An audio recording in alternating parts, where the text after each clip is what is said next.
Hello everyone, welcome to JAIIB CIB English Medium. My name is Aarti and I hope you all are doing good. As you know, this is your Manthan series and yesterday only we have completed our all modules, all units from your ABFM.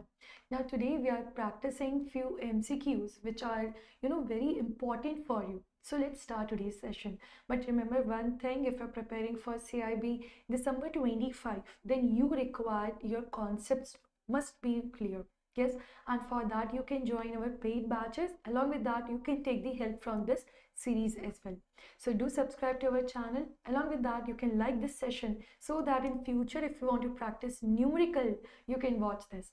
So in today's session, I'm going to cover numerical as well as one case. So let's start today's session. So first question is based on your numerical part only. So a company has the following data like sales 11 lakhs, variable cost 5 lakhs, fixed operating cost 1 lakh 90, interest on debt 40,000.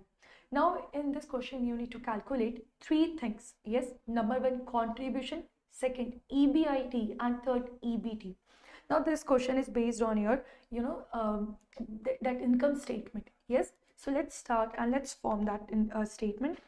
So I'm writing solution this side. So first, you need to start always with your sales amount. Here, your sales amount is equal to 11 lakhs. Whatever revenue you are generating, from that revenue, you are going to subtract variable cost. That is 5 lakhs. Yes, from this, you will get the difference of 6 lakh and this is going to be what? This is your contribution. Now see, in question, they are giving data in total terms. So we are going to assume this answer also in total, correct? Now from this contribution you are going to subtract fixed cost. Yes, see, fixed means, for example, you can say rent payment, insurance payment, yes, salary paid to admin department.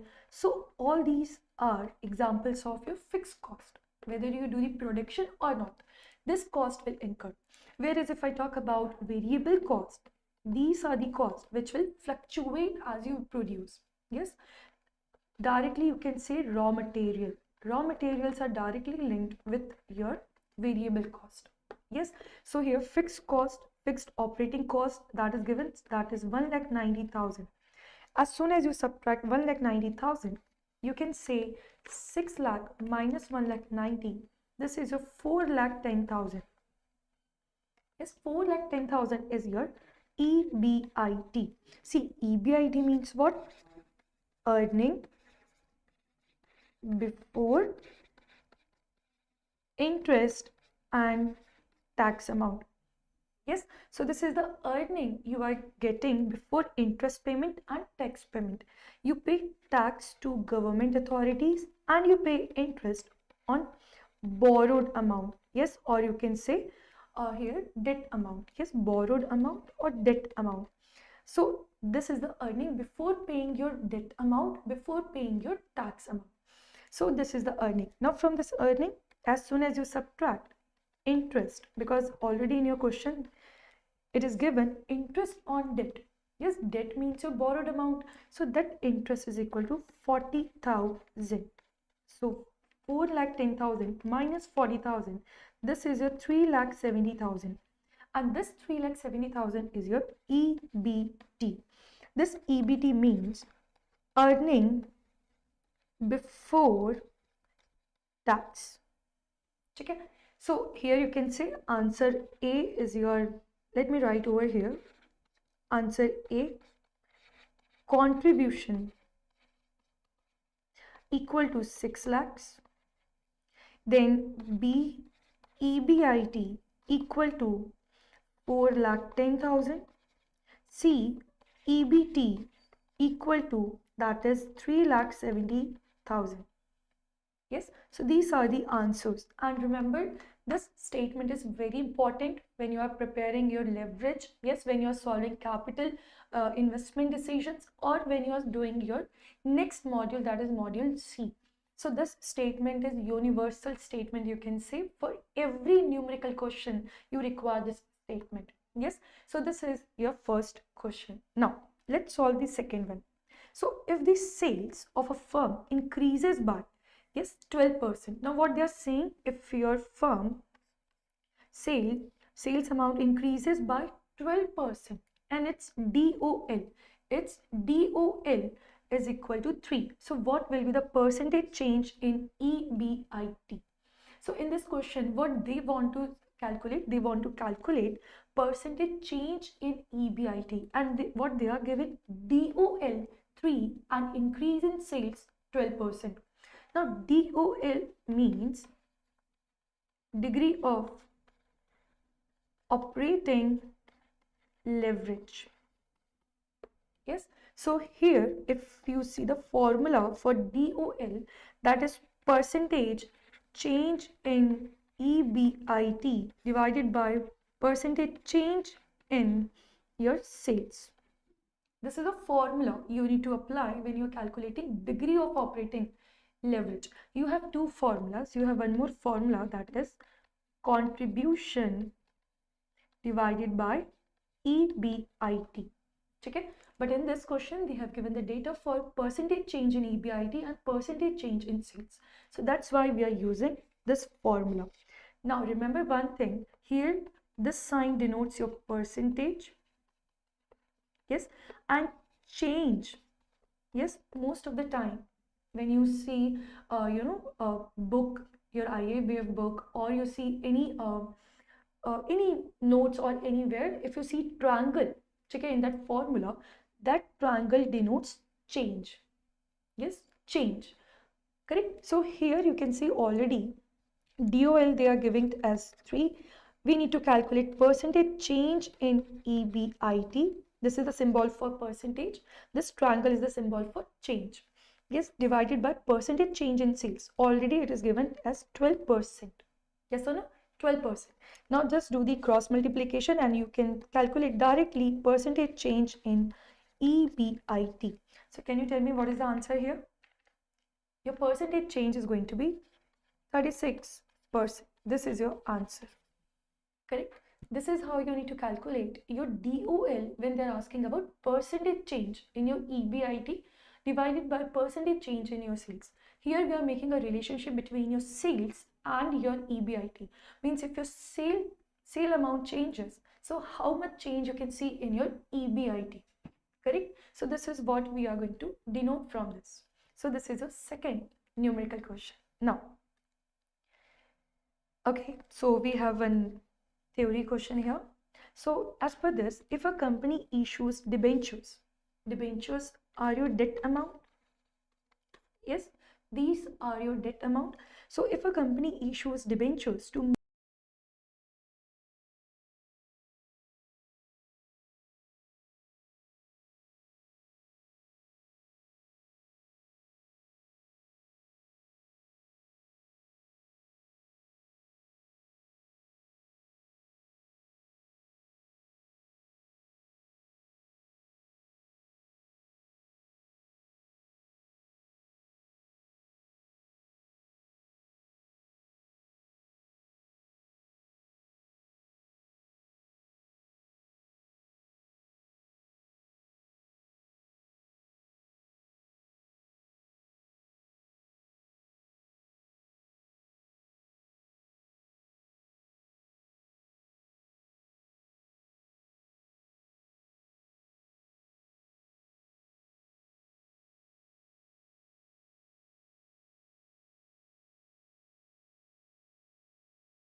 500%.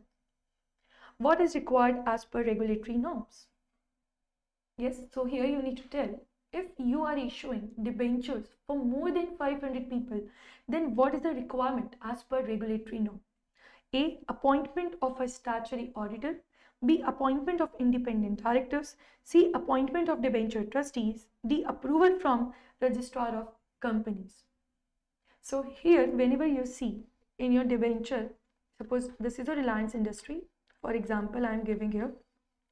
In Reliance Industry, they have issued debentures, okay, for suppose 700 debenture holders.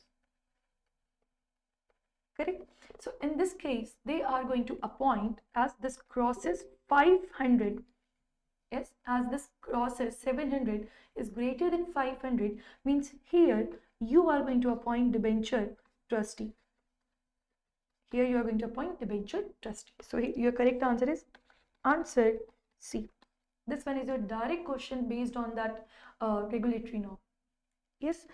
Now let's solve a case, because as you know, in your CIB you have case studies. Yes, you have MCQs, you have without option questions, you have numerical questions. So first question, this one we have seen. Even the second one we have seen based on without option question. Okay, then we have seen MCQ pattern. Now let's see case pattern. Correct? So let's read. Vignesh Limited, a public limited company, issued redeemable preference shares, that is RPS, worth 50 crore in the year 2010 with a redemption term of 20 years. Okay, the company has regularly paid dividends until 2022. Here we have Vignesh Limited. Okay, they have issued preference shares, and as you know, in India you cannot issue irredeemable shares, है but redeemable shares you can issue. Now redeemable shares means there is going to be some specific life. Correct?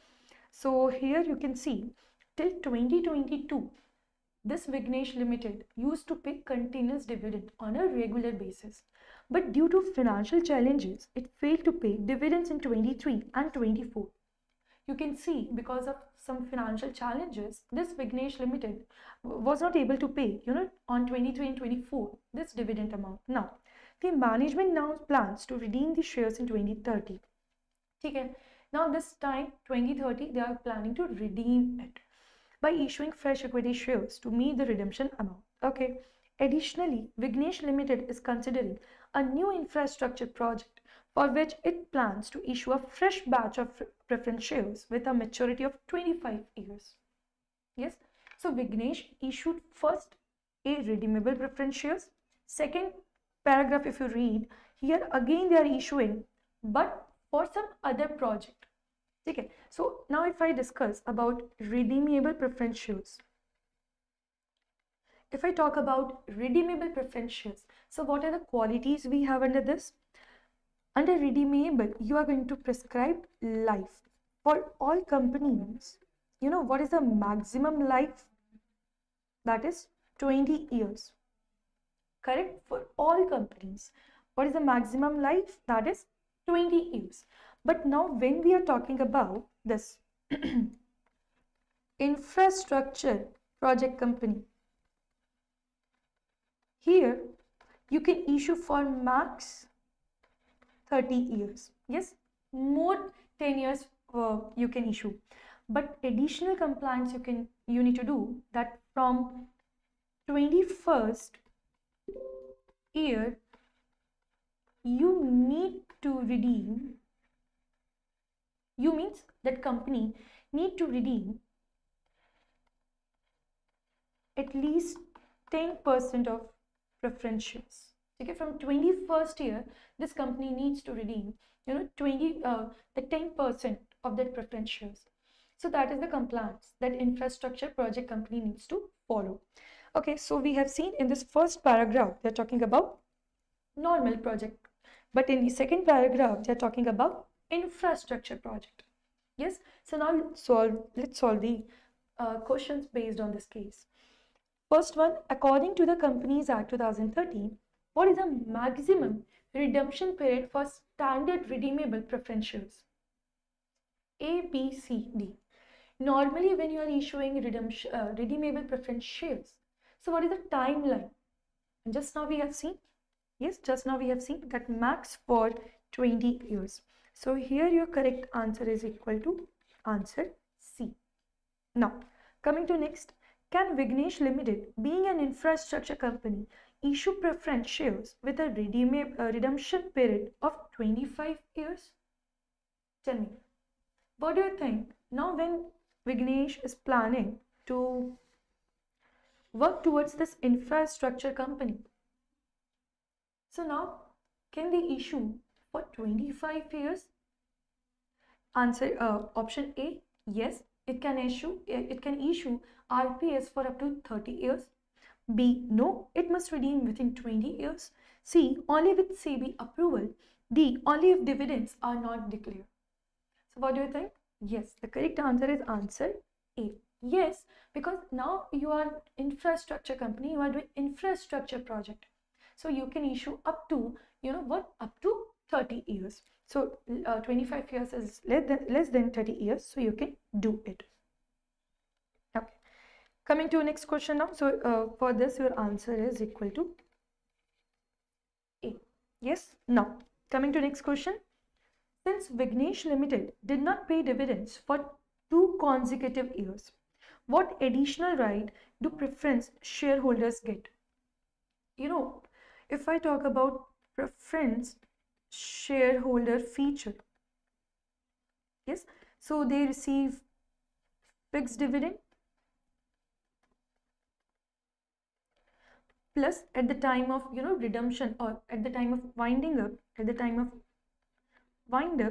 they get preference, first preference over equity. But generally you see they are not receiving no right to vote.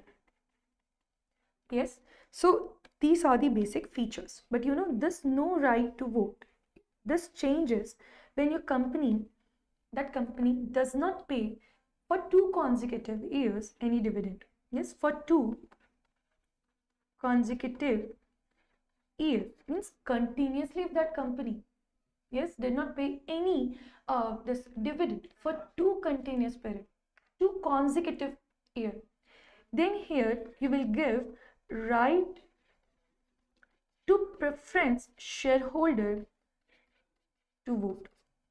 Yes, now they will also become the part of voting. So now let's read the options. A, right to appoint directors. B, right to vote on all company resolutions. C, right to claim interest. D, right to convert shares into equity. Tell me. So now what do you think? When we are talking about when this Vignesh Limited did not pay any dividends for 2 consecutive years, they are not receiving right to appoint directors. Right to claim interest? No. Right to convert shares into equity? Answer is no. Correct answer is right to vote on all companies' resolution. So here your correct answer is answer B. Yes. Now, so here we complete your one more case. So see, in exam they can ask a case-based question on your theory part as well as on your numerical part. Yes, and we always see numericals in your module B. So this question was based on your module B. Correct? Chaliye. Now coming to next question. A company has sales 16 lakh, variable cost 8 lakh, fixed cost 3 lakhs. Now what is the degree of operating leverage? Here you need to calculate degree of operating leverage. And what is the formula we are going to use here? We are going to use contribution divided by EBIT. This is the formula we are going to use. Correct? So again, you need to make that statement. Start with sales, that is 16 lakhs minus variable cost 8 lakhs. So what contribution you can see here? Contribution is equal to 16 minus 8, that is your again 8 lakhs minus fixed cost, that is 3 lakhs. So your EBIT is equal to 5 lakhs. Correct? We require these two things, contribution and EBIT. So here your contribution is equal to 8 lakhs. EBIT is equal to 5 lakhs. So 8 lakhs divided by 5 lakhs. So your DOL is 1.6. And this is your answer. See, in your this June 25, they have asked questions based on this DOL, DFL combined. So this unit is very important, especially this leverage unit. Yes, you cannot skip this leverage unit, and they are asking direct questions based on this leverage. Yes, so this is one more question based on your leverage. Now, next question. A company has EBIT 7 lakhs, interest on debentures 90,000. You need to calculate degree of financial leverage. What do you need to calculate here? Degree of financial leverage. So here your DFL equal to EBIT divided by EBT. Yes, earning, EBIT means earning before interest and tax divided by earning before tax. Correct? So here we have EBIT, that is 7 lakhs minus interest 90,000. So here your EBT is going to be 7 lakhs minus 90,000, that is 6,10,000. So here EBIT 7 lakhs divided by EBT, that is 90,000. So what is your answer? 7 lakhs divided, I'm so sorry, this is not 90, this is 6,10,000. Yes, so 7 lakh divided by 6,10,000. So your DFL is going to be 1.147, and this is your answer for DFL. In today's session, we have seen, different pattern which you can see in your exam. So remember, right now we are about to end our August month, yes, and at this moment you need to start practicing. And this is the perfect way through which you can do your daily practice. See, as a banker, we know that you don't have that much time. But for clearing your CIB, you require more and more practice. That's why here our team always tries to bring, more practice sessions. Yesterday, we just completed our concept plus important concept plus MCQ series. And this is again one of the way through which you can do your practice. So make sure you are subscribing to our channel. You are watching these sessions. Do watch all the sessions in 1.25 speed or 1.5 speed. But make sure you are making the targets. Correct? So with this, I complete this session. But remember, if you want to join my Telegram group, you can scan this QR code. And for batches, you can use Y895. This is the coupon code which you can use for the maximum discount. And apart from this, if you have any further query, you can use this comment section as well as this QR code. So with this, now I'm winding up this session. So thank you everyone for joining. Take care. And